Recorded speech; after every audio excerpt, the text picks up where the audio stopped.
Okay, magandang umaga po mga kabihero.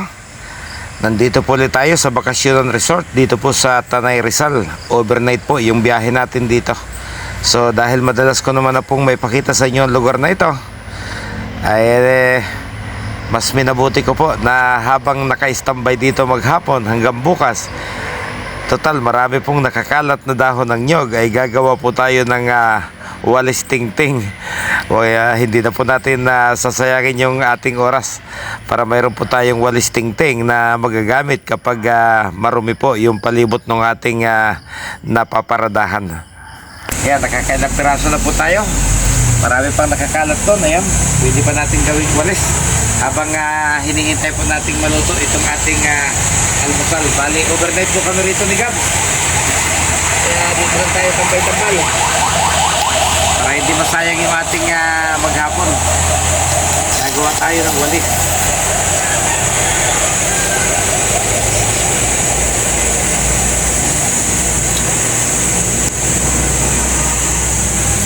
So ito pong bahay, itong pong Bakasyonan Resort ay matatagpuan po yan dito sa isang barangay ng Tanay, sa pagitan po ng Sampaloc at bayan ng Tanay. Yung Sampaloc po, isang malaking barangay din po yan ng Tanay. Kaya napakarami pong puno ng nyug dito. Nanghihinayang naman tayo sa mga tingting. Kapag tayo po gumagrahe sa isang lugar, katulad po niya, napakarami. So wala man lang po tayong maipagwalis niya sa palibot. Hindi naman natin pwedeng gamitin yung pagwalis sa loob ng bus. Kaya gagawa tayo ng sarili nating walis.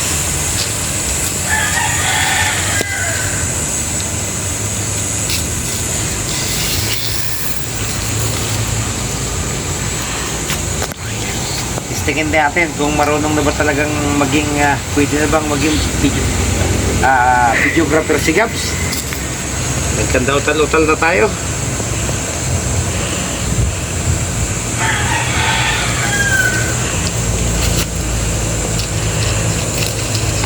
Siguro naman 2 pirasong ganitong palapa sapat na para maging isang bugtos na walis tingting mga kabiyahero.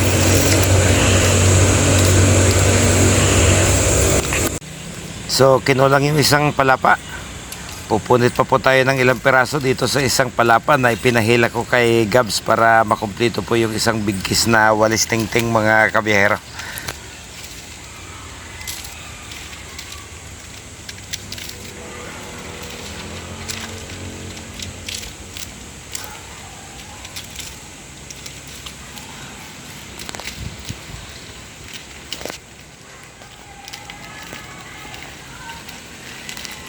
Okay.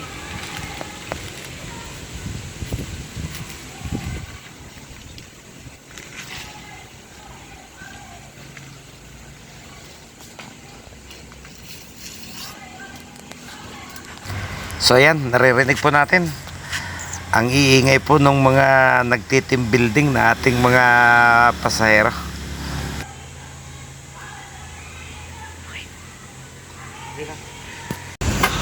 Okay, mga kabiyahero, hindi po nasayang yung ating oras. Nakagawa po tayo ng isang sapat na siguro para pang walis dito po sa palibot ng bus kapag medyo marumi po yung aming naparadahan mga kabiyahero. So para maging malinis po, puputulin lang po natin yung kanyang mga dulo para malinis naman pong tingnan yung ginawa nating walis. Ayan, pagkatapos atin na po siyang itatali. Ayan, putol-putulin lang po natin yung dulo para hindi naman ho sagabal sa ating kamay kapag tayo po ay nagwawalik. Ayan.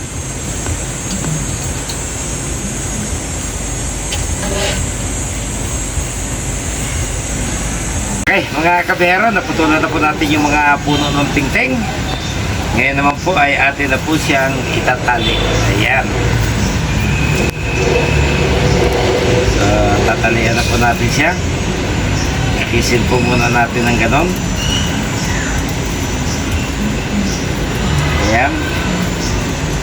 Pagkatapos, para magamit ay atin na po siyang tatalian. Ayun.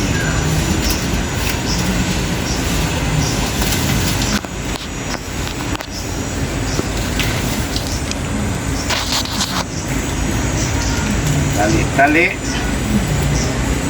Yan.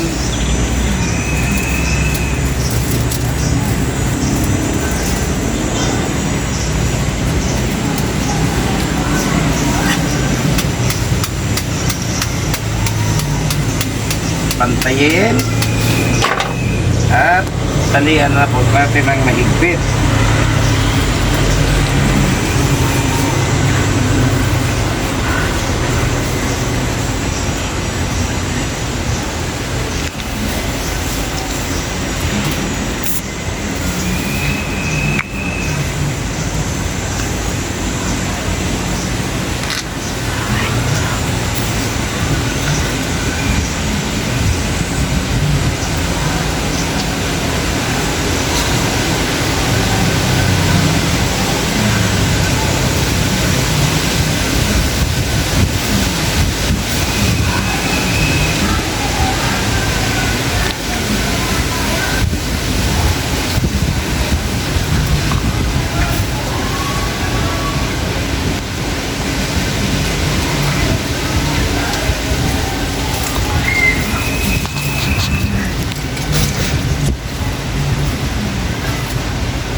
Okay.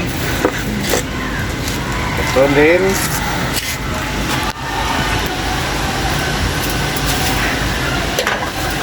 Pagkatapos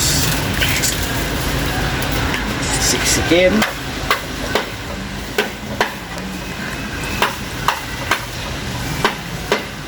Ayun. Pagkatapos po ay ating puputulan itong dulo.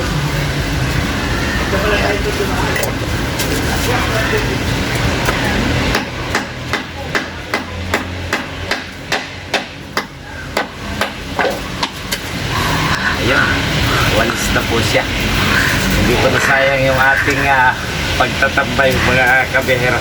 Testing! At marami yung ating pwesto. Testingin na po natin.